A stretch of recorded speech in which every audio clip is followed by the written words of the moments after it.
السلام علیکم ناظرین، آپ دیکھ رہے ہیں ہیلو گلی بلستان. میں ہوں شفاعت لون. ناظرین، گلی بلستان دنیا کے ایک خوبصورت خطہ ہے جہاں کی خوبصورتی لوگوں کا حسن کے ساتھ ساتھ جو لوگوں کا خوبصورت دل ہے وہ بے مثال آپ ہے. دنیا میں ایک خوبصورتی کے نام سے اور لوگوں کا حسن اخلاق اور خلوص کی نظر سے پاکستان میں پہلے نمبر پر شمار کیا جاتا ہے. ایمانداری کے لحاظ سے دیکھا جائے تو گلگت بلتستان کے لوگ کافی ایماندار اور بہادر لوگ ہیں، لیکن البتہ گلگت بلتستان کی امن کی جب بات کی جاتی ہے تو گلگت بلتستان کا امن خراب کرنے میں بہت سے لوگوں کا ہاتھ باہر سے اندر سے جہاں تک نظر آتا ہے. گلگت بلتستان کے امن اور خوبصورتی کے جو مثال آپ ہے اس کو خراب کرنے کے لیے بہت سے لوگوں نے جہاں تک کسر ہوتا نہیں چھوڑا ہے. ہم گلگت بلتستان کے لوگ ایک ہی گھر کے ہیں، ایک ہی بھائی بندی رکھتے ہیں اور آپس میں مل جل کر بیٹھ کر آج تک زندگی گزارے ہیں. لیکن بعض اوقات ایسے معاملات آ جاتے ہیں جس پر ہم مذہبی جنگجو بن جاتے ہیں اور ترقی کا جو راستہ گامزن ہوتا ہے جہاں پر ٹورزم کا ہوتا ہے، بہت سے ایسے اکنامیکل زونز گلگت بلتستان کے اندر کھلنے لگتے ہیں تو ایسے عناصر سامنے آ جاتے ہیں جس کی وجہ سے گلگت بلتستان کا امن خطرے میں ہوتا ہے اور ترقی کا جو راہ ہے وہ خراب ہو جاتی ہے. اور اسی سلسلے میں آج بات کر لیں گے. میرے ساتھ ایک شخصیت موجود ہے جو اسلام آباد میں رہتے ہیں. بیسیکلی ان کا جو تعلق ہے وہ گلگت بلتستان کا حسین ضلع اور جو امن پسند لوگ جو ضلع سور کے ہیں وہاں سے پریشنگ سے ان کا تعلق ہے. اسلام آباد میں وہ رہتے ہیں، کئی سالوں سے اسلام آباد میں مقیم ہے، عالم دین ہے. اس کے ساتھ ساتھ سوشل میڈیا میں اور لوگوں کے ساتھ ملنا جلنا ہوتا ہے. اس کے ساتھ انہوں نے بہت سے ایسے جو ڈیزگنیشن سے اسلام آباد کے اندر رکھی ہوئی ہیں، بہت سے ایسے جو بڑی شخصیات کے ساتھ ملتے ہیں، بڑے بڑے وفاقی وزراء سے ملتے ہیں اور بھی مذہبی سے لے کر کاروباری شخصیات تک ملتے ہیں، ہر فیلڈ میں جاتے ہیں. اس کے ساتھ ساتھ بہت سے عہدے انہوں نے اسلام آباد میں رکھے ہوئے ہیں. ان میں گلگت بلتستان میں کوہستان کے جو علماء کونسل ہے اس کے صدر بھی ہیں اور محکمہ اوقاف میں بھی ان کی صدارت ہے.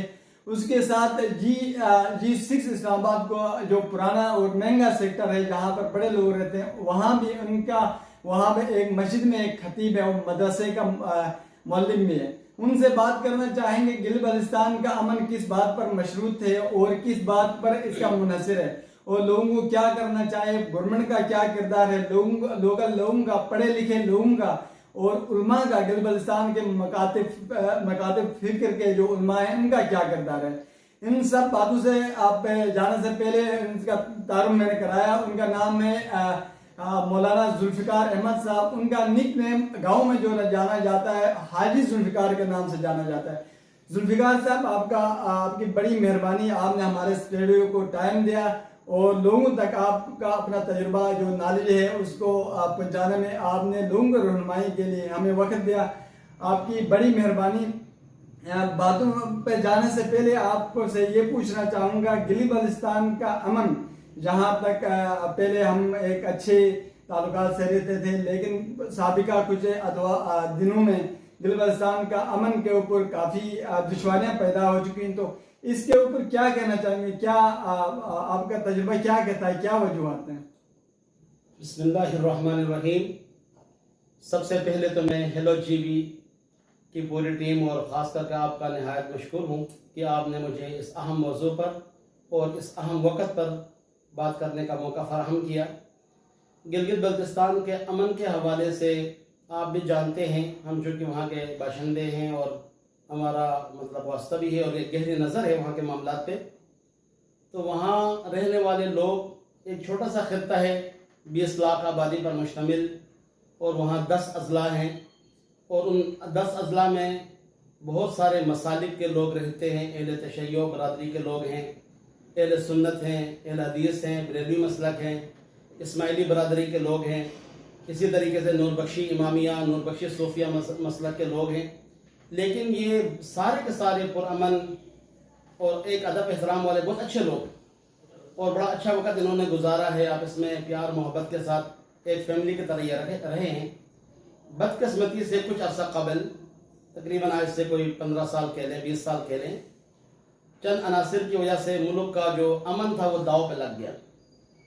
اور بہت ساری قیمتی جانیں اس میں چلی گئی ہیں دونوں طرف سے، خاص کر کے اہل تشیع اور اہل سنت کے درمیان کشیدگی، اور پھر اس امن کو دوبارہ بحال کرنے کے لیے بہت ساری قربانیاں لگی ہیں، بہت سارے حضرات نے ٹائم دیا ہے، کوششیں کی ہیں، اور وہ امن بحال ہو گیا ہے۔ تقریباً 4-5 سال سے الحمدللہ یہ ایک ٹورزم ہب بن چکا ہے۔ حال ہی میں آپ کو پتہ ہے کہ سکردو کے اندر جو نیا رن وے کھلا، اس کے بعد انٹرنیشنل فلائٹوں کا آنا جانا وہاں پہ شروع ہو گیا، پوری دنیا کی نظریں وہاں پر ہو گئی، سیاحت اپنے عروج پر تھی، اور ہر آدمی چاہے جس مسلک سے تعلق رکھتا ہو، جس کاروبار سے تعلق رکھتا ہو، خواتین بھی ایون کہ اکیلی بھی سفر کرتی تھی، سکردو میں جا کر گھوم پھر کر وہاں سے واپس آ جاتی تھی۔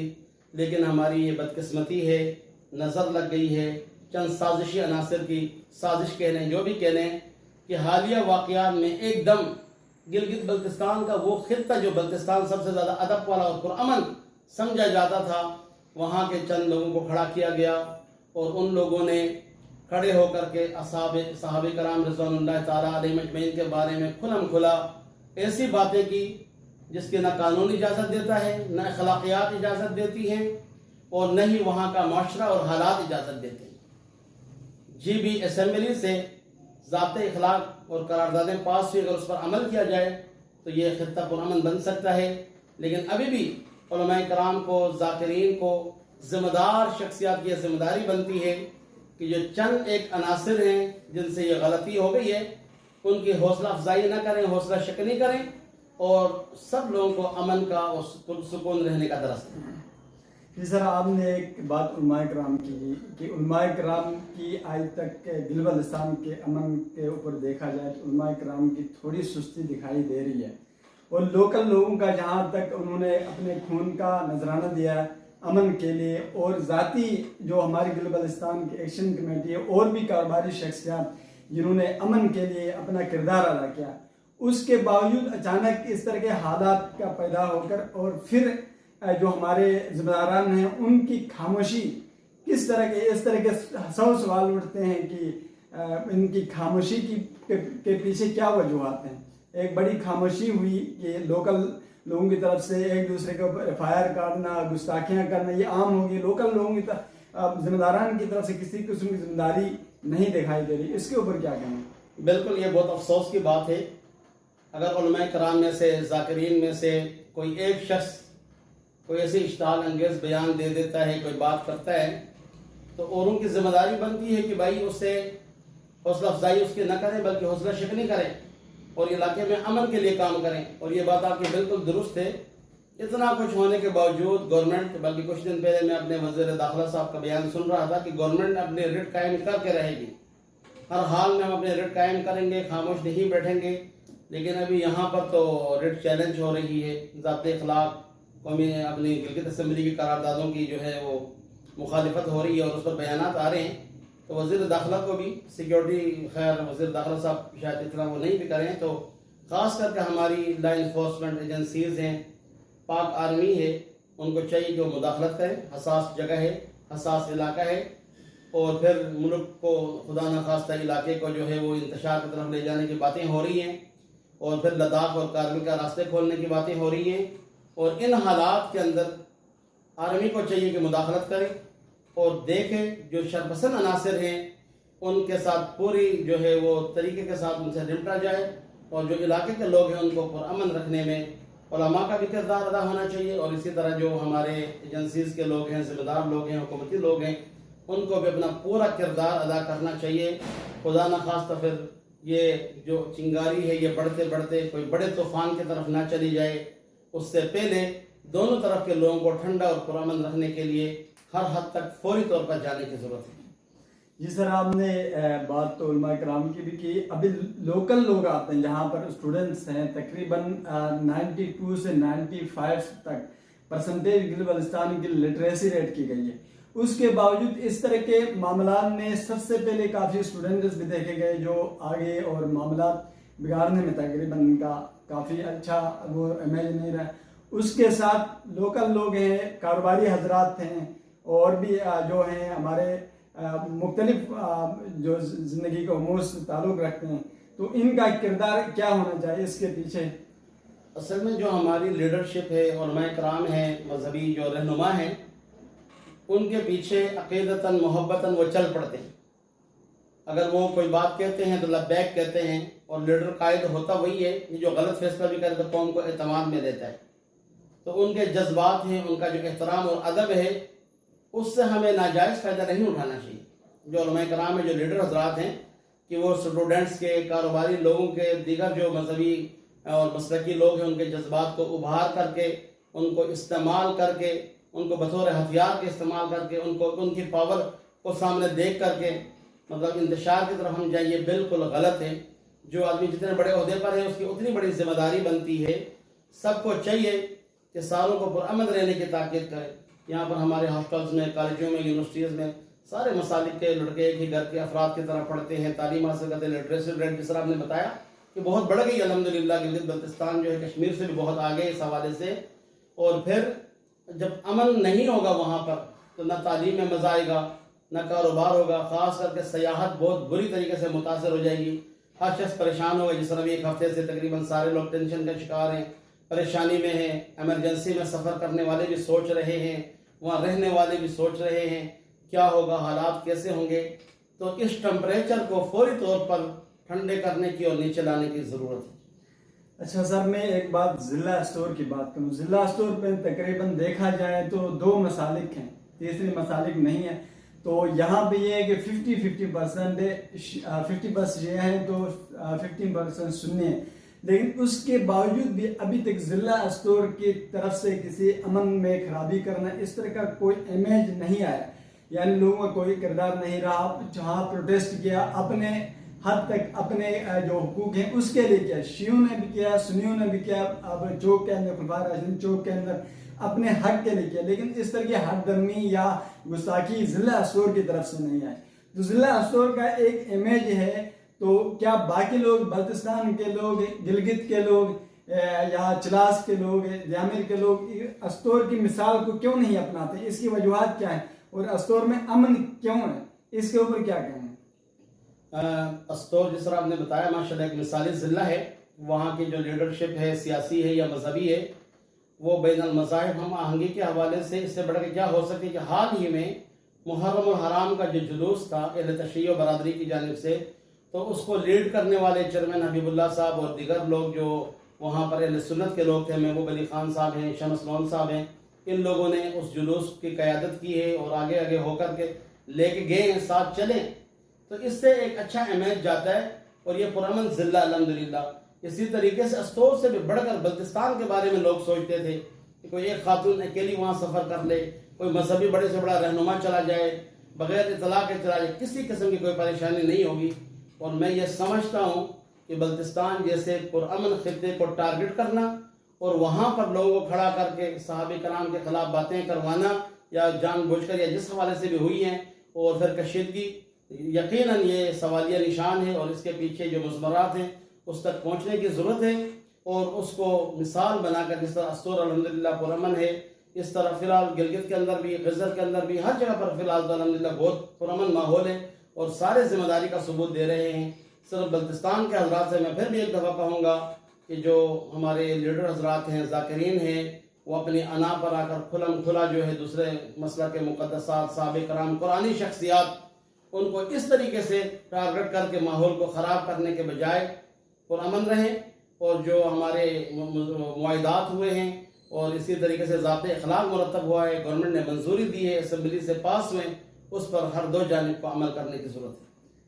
جی قاری صاحب، اس میں جو موجودہ حالات جو پچھلے 2-3 دن سے جو معاملات چل رہے ہیں، اس کے اوپر حکومت کی کوئی ریٹ بالکل ایک سخت نظر نہیں آ رہی ہے. تقریباً لوگ جو چاہتا ہے، جو منہ سے نکلتا ہے بات کر لیتا ہے، لیکن حکومت کی کوئی خاص ریٹ نظر نہیں آ رہی. تو اس کے بارے میں کیا کہیں گے آپ؟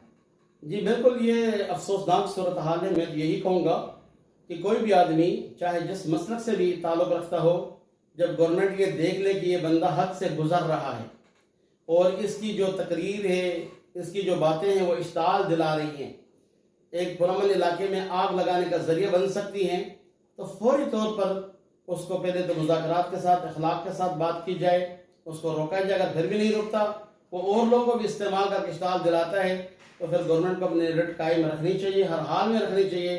یہ گورنمنٹ کی حکمت عملی میں کہوں یا پھر بزدلی کہہ دوں یا پھر حکومت کی جو ہے نا وہ نااہلی کہہ دوں. بہرحال اس وقت تک جس طرح ہونا چاہیے تھا، حالات پر قابو پانا چاہیے تھا، مذاکرات ہونے چاہیے تھے، معاملات کو بالکل ٹھنڈا کر کے ہر ایک پہلے والی صورتحال پر، یعنی آج سے 10-15 دن پہلے جو پرامن ماحول تھا اس طرف آنا چاہیے تھا. لیکن وہ دن بدن کوئی نہ کوئی نئی بات سامنے آ رہی ہے، کوئی نہ کوئی پریشانی اور ٹینشن میں اضافہ ہو رہا ہے، ٹمپریچر کم ہوتا ہوا وقت نظر نہیں آ رہا. میں اس حالات میں جی بی کے ذمہ داران سے، علماء سے، ذاکرین سے اور اسی طرح گورنمنٹ کے لوگوں سے التجا کروں گا کہ بھائی پرامن رہیں اور امن کی خاطر بہت قربانیاں دی گئی ہیں اس کو رائگاں جانے نہ دیں، اور ایک دفعہ پھر اس جنت نظیر خطے کو پرامن رکھنے میں اپنا کردار ادا کریں. اچھا سر، لاسٹ سوال یہ ہے کہ گلگت بلتستان میں ایکشن کمیٹی کے نام سے بڑا نام تھا، یعنی میں نام تھا کہوں یہ اس لیے کہوں گا کہ موجودہ حالات میں ایکشن کمیٹی کا کوئی ایکشن نظر نہیں آیا. تو ایکشن کمیٹی کے بڑے بڑے ذمہ داران تھے، جہاں تک تینوں مسالک کے جو مکاتب فکر کے لوگ تھے ذمہ داران تھے، لیکن موجودہ حالات میں ایکشن کمیٹی نے اپنا ایکشن نہیں دکھایا. تو کیا کہیں گے اس بارے میں، اور علماء کرام کو کیا کرنا چاہیے؟ کیونکہ آخر سوال ہے، میں اس کے اندر مکس کرنا چاہوں گا کہ علماء کرام کا کیا کردار ہونا چاہیے امن کے لیے. علماء کرام کے حوالے سے میں نے پہلے بھی بات کی ہے کہ علماء کرام، ذاکرین، تمام مسالک کے جتنے لوگ ہیں وہ آگے بڑھیں. اپنی قوم کو عوام کل انام، عوام جو ہوتی ہے وہ تو انام کی طرح ہوتی ہے. چوپایوں کی مثال دی جاتی ہے کہ بھائی جس طریقے سے لیڈر گائیڈ کرے اس کو، جو راستہ دکھائے وہ اس پر چل پڑتے ہیں. تو امن کا راستہ دکھائیں، اشتعال دلانے کے بجائے، جذباتی تقاریر کے بجائے پرامن تقریریں کریں اور ان کو گھروں میں پرامن رہنے کی تلقین کریں. امن کمیٹی کی جہاں تک بات ہے تو حافظ الرحمان صاحب کی جب حکومت تھی، جب وہ سی ایم تھے، اس وقت ایکشن کمیٹی، عوامی جو ایکشن کمیٹی تھی وہ کافی فعال تھی. مولانا سلطان رئیس صاحب ہمارے ساتھی ہیں، دوست ہیں، وہ بڑا اچھا کردار ادا کر رہے تھے. لیکن کچھ عرصے کے بعد جو میری اطلاعات ہے اس کے مطابق ایکشن کمیٹی بھی 2 گروپوں میں تقسیم ہو گئی. یہ چھوٹے چھوٹے ایشو پر اگر آپ لوگ اٹھتے تھے، احتجاج بھی کرتے تھے، کردار ادا کرتے تھے، تو آج ضرورت اس بات کی ہے کہ ایکشن کمیٹی کے ارکان اپنے اختلافات اور باہمی اس کو بلا کر کے اس اہم کاز کے لیے اور امن کے لیے دوبارہ سے اپنا کردار ادا کریں. یہ ان پر بھی ضروری ہے اور جتنے بھی اسٹیک ہولڈرز ہیں ساروں پر ضروری ہے کہ وہ امن کے لیے اپنا کردار ادا کریں. شکریہ. مولانا ذوالفقار صاحب تھے جو ہمارے ساتھ جو انہوں نے اپنے تجربہ جو انہوں نے اچھے جگہوں پر جا کے اعلیٰ لوگوں کے ساتھ مل کے جو تجربہ حاصل کیا، عالم دین ہونے کے ساتھ ایک سوشل بندہ ہے جنہوں نے اپنے تجربات کا اظہار کیا. اسی طرح ناظرین، جب تک گلگت بلتستان میں امن اس وقت تک نہیں آئے گا جب تک ہم اپنے ایک دوسرے کے عقائد کا احترام نہیں ہوگا، صبر نہیں ہوگا اور ایک دوسرے کا قدر نہیں ہوگا. جب تک ہم مذہبی معاملات سے، جو انسان مذہبی معاملہ انسان کے اپنے آپ سے، جب تک انسان اپنے آپ کو سدھارتا نہیں ہے، وہ پھر دوسروں کو کیا کہیں کہ بندہ اب سب سے پہلے اپنی گریبان میں جاگنا چاہے، اس کے بعد دوسرے کے اوپر. تو جب تک ہم مذہبی ان جو فطور ہیں، مذہب کے نام پر ہم فطور پھیلاتے ہیں، اس کے قومیت سے، علاقائیت سے باہر نکل کے گلگت بلتستان کے لیے کام نہیں کریں گے، تب تک ترقی اور ہمارے جو حقوق ہیں، خاص طور پر آئین کا مسئلہ ہے، آئینی حقوق کا مسئلہ ہے، اور علاقائی جہاں پہ غربت ہے، معاملات ہیں، ان چیزوں کو حل نہیں کر پائیں گے. اس سے پہلے ایک دوسرے کا احترام، منظم انداز میں رہنا سیکھیں، اور اس کے بعد انشاءاللہ امن اور خوشحالی ہمارے در پہ ہوگی. اسی کے ساتھ اپنے میزبان شفاعت لون کو دیجیے اجازت. اللہ